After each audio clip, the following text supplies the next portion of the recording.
Yes, guys, welcome to your Chelsea versus Pafos preview, as we do have this very winnable must-win Champions League game tomorrow night, 8 PM kickoff live on TNT Sports 3 in the UK.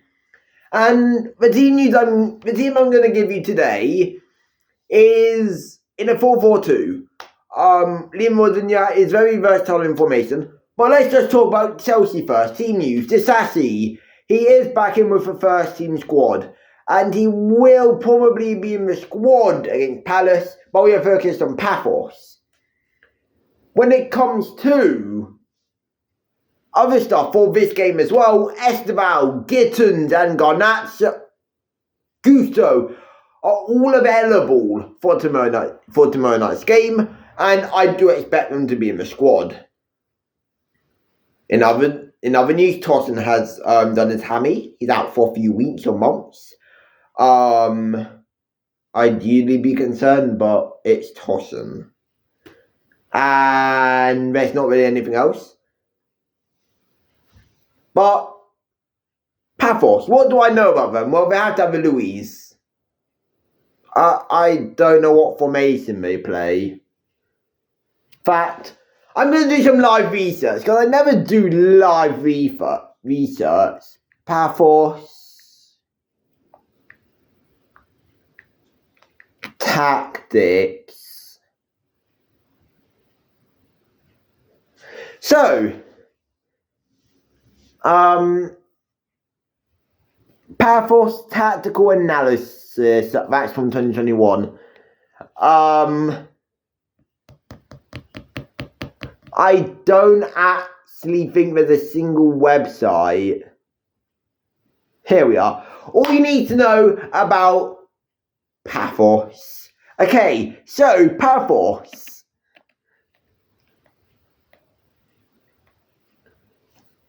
Let's see what we can get.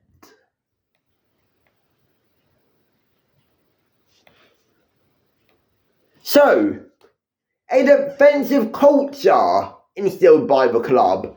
It's a success that is the fruit of Juan Carlos Carcedo's work at the helm since 2023. The former assistant to Naimri at PSG between 2016 and 2018 has indeed built a squad that knows how to be solid defensively. 21 goals conceded in his second season at the club in 36 games. A proponent 4-2-3-1 formation.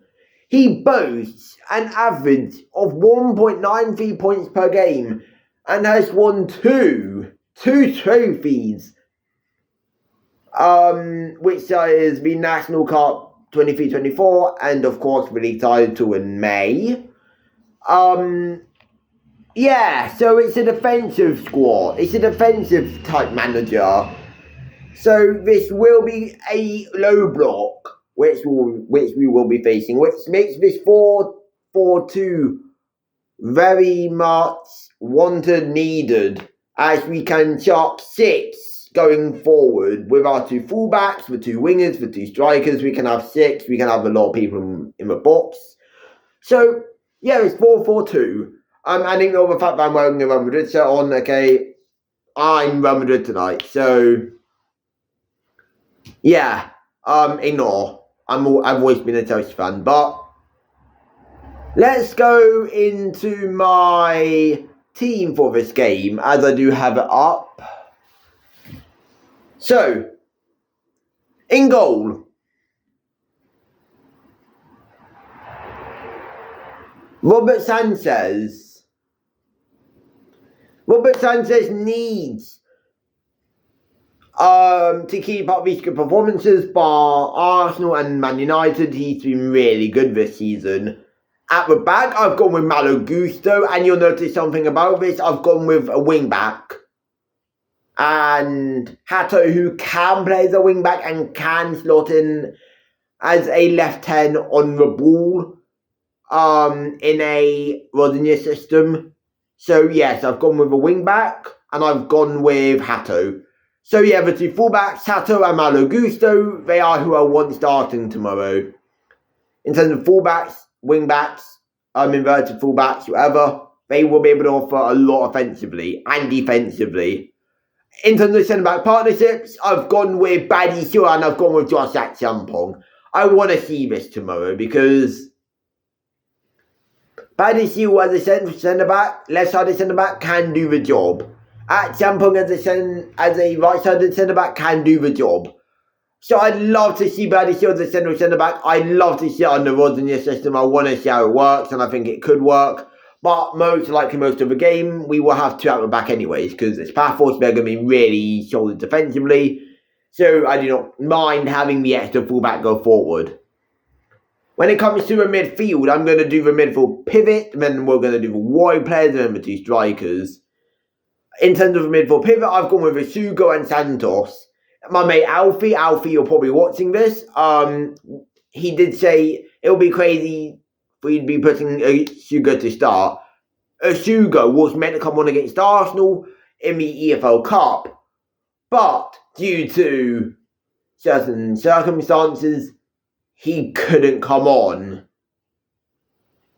So I do see Asugo getting a start against Pafos tomorrow, 45 minutes. And then Santos, he needs game time.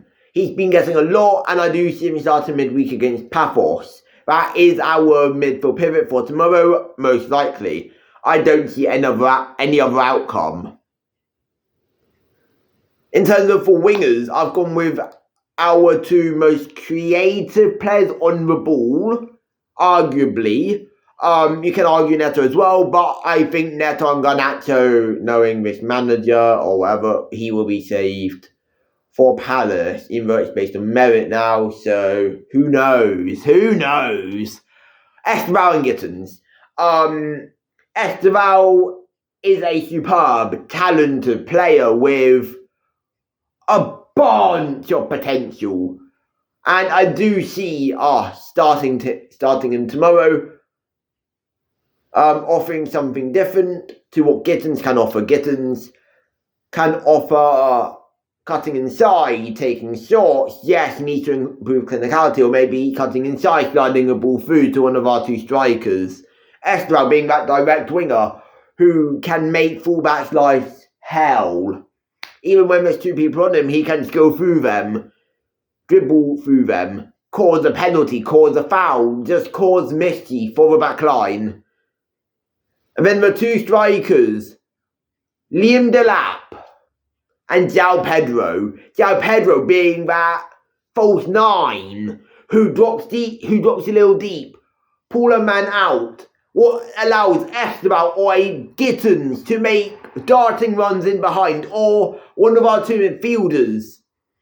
I see this being so dangerous tomorrow, and I see there being holes being shown in this Pafos back line. Delap being that target man, being that advanced forward who looks to make runs, who looks to get the ball to his feet, hold up, play, turn. He's that type of striker who can cause problems as well. Especially that penalty against Brentford on the weekend. It was all caused by him, causing havoc, mischief to that back line, to that Brentford back line, and I see it being even more mischief against Pafos at the Bridge. Now, the stadium isn't actually going to be filled up, I don't think. There's a lot of empty seats. I don't know how it is now, but when I looked this morning, the 10:30 a.m. queue, it was pretty empty. So, we will see. But that is how I think the lineup's going to be. And my score prediction for this game is going to be Chelsea 4, Pafos 1. You are going to be getting a news video out tomorrow morning, as there is some news on Jeremy Jacquet, or it will be out because at some point tomorrow before the game, or I'll do it Thursday. But expect a news video at some point. because there is updates on Jeremy Decker, and I do want to make sure that you guys are up to date. But yeah, thank you guys so much for watching. Like, subscribe, turn on notifications, and I'll see you guys in the next one. And peace!